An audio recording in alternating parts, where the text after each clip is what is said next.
शरीर, धन, माता पिता, पुत्र, भाई बंधु सब पर हैं, विपत्तियों के निमित्त हैं। उनके प्रेम में फंसकर इस अमूल्य जीवन को व्यर्थ खोना अनंत दुखों को आमंत्रण देना है। इसी सत्य को प्रमाणित करती हुई वैराग्य प्रेरक कथा दौलत का नशा प्रस्तुत है। मंगलम भगवान वीरो मंगलम गौतमो गणे मंगलम कुंद कुंदार्यो जैन धर्मोस्तु मंगलम। बच्चों, सुख तो हम सभी को प्रिय है, लेकिन फिर भी दुख ही भोगते हैं। उसका कारण क्या है, कभी विचारा? एकमात्र अज्ञानता। मैं कौन हूँ, कहाँ से आया हूँ, क्यों आया हूँ, आगे कहाँ जाना है, कुछ पता नहीं। श्रीमद् राजचंद्र जी 16 वर्ष की उम्र के बालक थे, तब मनन करते थे, मैं कौन हूँ, आया कहाँ से और मेरा रूप क्या, संबंध दुख में कौन है, स्वीकृत करूं परिहार क्या। इसका विचार विवेक पूर्वक शांत होकर कीजिए, तो सर्व आत्मिक ज्ञान के सिद्धांत का रस पीजिए। देखो, मैं कौन हूं, इसी अज्ञानता के कारण महान पुण्योदय से प्राप्त इस मनुष्य पर्याय का हम सदुपयोग नहीं कर पाते और पैसे की तृष्णा में, सभ्यता की दौड़ में दिशाहीन होकर यहां से खाली हाथ चले जाते हैं। अमर मानकर इस जीवन को परभव हाय भुलाया, चांदी सोने के टुकड़ों में फूला नहीं समाया। देख मूढ़ता यह मानव की, उधर काल मुस्काया, अगले पल्ले चला यहां से नाम निशान न पाया। देखो बच्चों, आज चारों ओर फैलता भ्रष्टाचार, अनीतियां, बेईमानियां ये संकेत करती हैं कि आज धर्म की विराधना हो रही है और अधर्म की आराधना हो रही है। ऐसे समय में जब दुनिया धर्म से विमुख है, तो महान पुण्योदय से यहाँ तीर्थधाम मंगलायतन के आदिनाथ विद्या निकेतन में लौकिक पढ़ाई के साथ साथ धर्म की अलौकिक शिक्षा ग्रहण कर रहे हो। देखो बच्चों, हमेशा ध्यान रखना कि अधर्म और अज्ञानता से यह जीव जितने भी पाप करता है, उन्हें और उनके फल को स्वयं अकेला ही भोगता है। जीव कुटुंब परिवार के लिए लूटपाट करता है। लूटपाट से प्राप्त होने वाले धन को भोगने में तो कुटुंबीजन भागीदार होते हैं, लेकिन लूटपाट से बंधने वाले पाप को भोगने में, नरक आदि गतियों के दुखों को भोगने में कुटुंबीजन भागीदार नहीं होते। उन्हें तो जीव अकेला ही भोगता है। जन्म से मरण तक सदा साथ साथ रहने वाला ये शरीर भी जीव के सुख दुख में भागीदार नहीं होता। जिसके पोषण के लिए अज्ञानी जीवन भर पाप करता है, ये शरीर भी उन पापों का फल भोगने के लिए जीव के साथ नरक में नहीं जाता। इसलिए भगवान कहते हैं, तू पाप छोड़कर अपने भविष्य को सुधार। लेकिन जैन धर्म के इन रहस्यों से अनजान सभी जीव, कोई मात्र रूप के मद में, कोई पैसे के मद में, कोई मान प्रतिष्ठा के मद में पागल है। मद तो बच्चों सभी बुरे होते हैं, परंतु दौलत के मद का, दौलत के नशे का तो कहना ही क्या। जिस व्यक्ति को ये नशा चढ़ जाता है, उसके पांव जमीन पर नहीं टिकते। दौलत की मस्ती में अपने पराये को भूल जाता है। सही गलत को भूल जाता है। साधारण मनुष्य को तो वह मनुष्य ही नहीं समझता। बच्चों, एक सेठ दौलत राम थे जिनको अपनी दौलत का नशा चढ़ गया था। एक महापुरुष ने उनका नशा उतारा तो आंखें खुली, फिर तो सही गलत का सारा विवेक जागृत हो गया। सब आनंद ही आनंद है। देखिए, आप लोग ईर्ष्या न करें। शुभ कर्म के उदय से मुझे सभी प्रकार के सुख प्राप्त हैं। बड़ा भाग्यशाली हूं मैं। आज मेरे नाम से कई उद्योग चल रहे हैं। हजारों नौकर चाकर हर समय मेरी उंगली पर नाचने को तैयार हैं। बड़े बड़े व्यापारी मेरे से सलाह मांगने आते हैं। समाज और व्यापारी वर्ग में मेरी कितनी प्रतिष्ठा है, यह तो आप सब बखूबी जानते ही हैं। संसार में मेरे जैसा सुखी और समृद्धिशाली कोई हो ही नहीं सकता।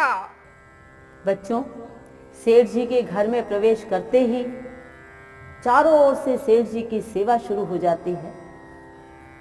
कोई बहू पानी लाती है, कोई हवा करती है, कोई टब लाती है, कोई पैर धोती है, सब सेवा में लगे हैं। और इधर बच्चों की, बहुओं की, लड़कों लड़कियों की फरमाइशें शुरू हो जाती हैं। और सेठ जी भी इतने दिलदार कि जो मांगो वही हाजिर। घमंड में चकनाचूर सेठ जी अपने भाग्य की महिमा गाते रहते। अरे, आप आ गए, पता ही नहीं चला। अरे बहुओं, जल्दी आओ, ये आ गए हैं। दादाजी आ गए, दादाजी आ गए, दादाजी आ गए, दादाजी। अरे आओ। पिताजी, ये लीजिए पानी। ओहो, कितनी गर्मी है। हटो बच्चों, हवा तो आने दो। चलो चलो बच्चों, अब सब खाना खाएंगे, चलो। अरे बहुओं, खाने की तैयारी करो और चलो बच्चों, हाथ मुंह धो लो। हे प्रभु, तेरी असीम कृपा से मेरे पास सभी सुख मौजूद हैं। 7 लड़के हैं, सब एक से बढ़कर एक, राम लक्ष्मण सरीखे आज्ञाकारी, मेरे पसीने पर अपना खून बहाने वाले। फिर उनकी 7 बहुएं, बेटे बेटी, पोते पोती, सब कितना प्यार करते हैं, आदर करते हैं। मेरे एक इशारे पर अपनी जान न्यौछावर करने को तैयार रहते हैं। हे प्रभु, बस तू इतनी कृपा करना, मेरे इस घर परिवार को, मेरे धन वैभव को इस दुनिया की बुरी नजर से बचाना। झूठी है दुनिया रे बाबा, झूठी है दुनिया सारी, झूठी है दुनिया रे बाबा, झूठी है दुनिया सारी। झूठ। अरे बाबा, ये क्या गाते फिरते हो? सारी दुनिया झूठी है, कुटुंब परिवार झूठा है, प्यारी नारी झूठी है। अरे, मेरे सुख में सुखी सभी जन दुख में दुखिया होते हैं। मेरे हंसने पर सब हंसते, रोने पर रो देते हैं। मुझे खिलाकर खाते हैं और मुझे सुलाकर सोते हैं। मैं स्नान करूं तो बेटे पांव आन कर धोते हैं। बहुएं भोजन लाती हैं तो नारी नीर पिलाती है। बेटे बहुएं पोते पोती कर कर के हवा सुलाती हैं। अब आप ही बताइए महाराज, मैं अपने कुटुंब परिवार को झूठा कैसे मानूं? अरे सेठ, और जो कुछ भी कहना है कह लो, कुछ बाकी ना रह जाए। सचमुच सेठ, तुम बहुत भाग्यशाली हो, लेकिन इस वृद्धावस्था में तो तुम्हें अपनी आत्मा के कल्याण की सोचनी चाहिए। ये आप कौन से कल्याण की बात कर रहे हैं महाराज? मैं तो अपने परिवार में बैठा साक्षात मोक्ष का अनुभव कर रहा हूँ। अरे सेठ, तुम मोह के पंजे में पूरी तरह फंसे हुए हो। तुम नहीं जानते कि जब तुम पर दुख आकर पड़ेगा तो ये कुटुंबीजन कुछ भी नहीं कर सकेंगे।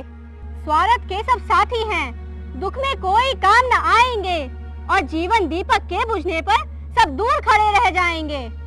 हाँ सेठ, ये 7 पुत्र जिनके लिए तू सर्वस्व न्यौछावर करने को तैयार है, ये ही आफत पड़ने पर तेरे कुछ भी काम नहीं आएंगे।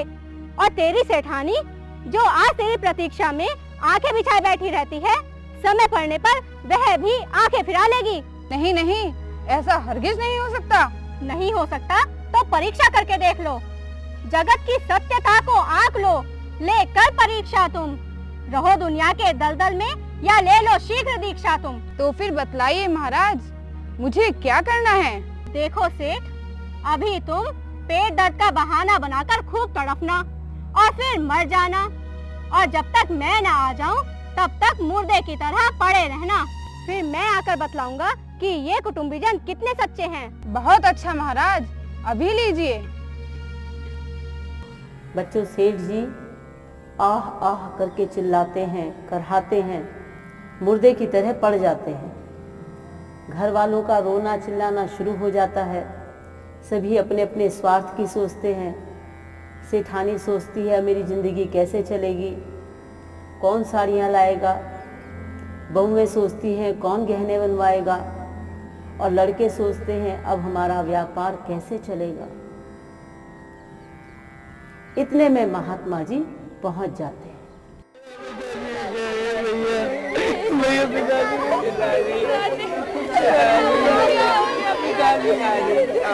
पिताजी को अरे बेटा, क्या हुआ पिताजी को? हमारे पिताजी अब इस दुनिया में नहीं रहे। बेटा, मेरे पास एक ऐसी दवा है जिससे मुर्दे भी जिंदा हो जाते हैं। क्या मुर्दे भी जिंदा हो जाते हैं? मगर हमारी बताई दवा तुम लोग कर नहीं सकोगे।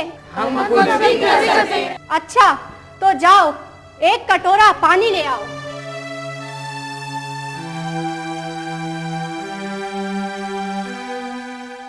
अभी मैंने जो इसमें दवाई डाली है वह समझ लो हलाहल जहर ही है।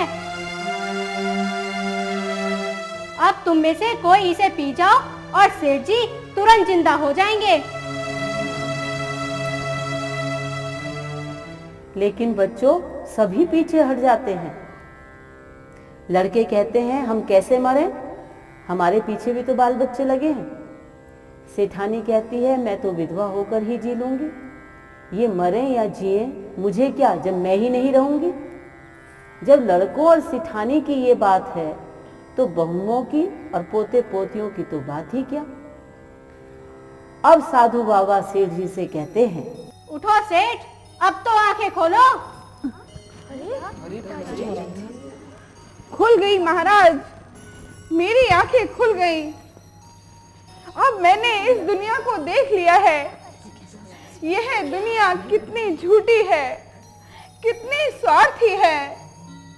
सचमुच इस संसार में जरा नहीं परमार्थ, तार तार में भरा है इसके केवल स्वार्थ।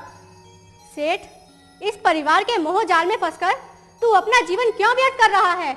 जरा सोच, तूने इस संसार में क्या क्या अनर्थ नहीं किए। धन संग्रह की मस्ती में कौन से पाप नहीं किए। अब समझ, पाप का बोझ उठा उठाकर जो धन तू कमा रहा है, जिनके लिए कमा रहा है, वे सभी स्वार्थी हैं। अरे, मैंने इन लोगों के मोह जाल में फंसकर अपना जीवन यूं ही व्यर्थ खो दिया। किसके लिए? इन लोगों के लिए। अरे, इस नारी को चिंता है कि साड़ियां कौन लाएगा, इन बहुओं को चिंता है गहनों की, और इन्हें धन वैभव व्यापार की चिंता है। अरे, मैं नहीं प्यारा इनको, सिर्फ पैसा ही प्यारा है। मैं नहीं प्यारा इनको, सिर्फ पैसा ही प्यारा है। अरे मतलबी हो तुम सब, झूठा प्यार तुम्हारा है, झूठा प्यार तुम्हारा है। देखा बच्चों, ये दृष्टांत सभी संसारी जन को ये सिखलाता है, सुख के हैं सब साथी, दुख में कोई काम न आता है। सेठ जी ने इस वर्तमान जीवन को सुखी बनाने के लिए, अपने परिवार के कल्याण के लिए अपना पूरा जीवन लगा दिया। तमाम जीवन संयोगों की हौड़ में अंधाधुंध लगे रहे। इसी उधेड़-बुन में अंतिम पड़ाव तक पहुंच गए, परंतु क्या हुआ? सब रेत के घरौंदे ही तो साबित हुए। देखो बच्चों, जिसे हम तरक्की कहते हैं वह वास्तव में तरक्की नहीं है। जिसे हम धन दौलत कहते हैं वह वास्तविक धन दौलत नहीं है। स्वयं को, स्वयं के वास्तविक गुणों को पहचान कर स्वयं में वे गुण प्रकट करना, वही सच्ची दौलत है। ऐसे धन को धारण करने वाला ही धनवान है। बच्चों, ऐसा धन शाश्वत है, स्वआश्रित है, स्वाधीन है, किसी के द्वारा छीना नहीं जा सकता। ये धन यहां भी सुख देता है और परलोक में भी सुख देता है। ऐसा धन निज आत्मा के आश्रय से हम सबको प्राप्त हो, इसी भावना के साथ बच्चों, जय जिनेंद्र।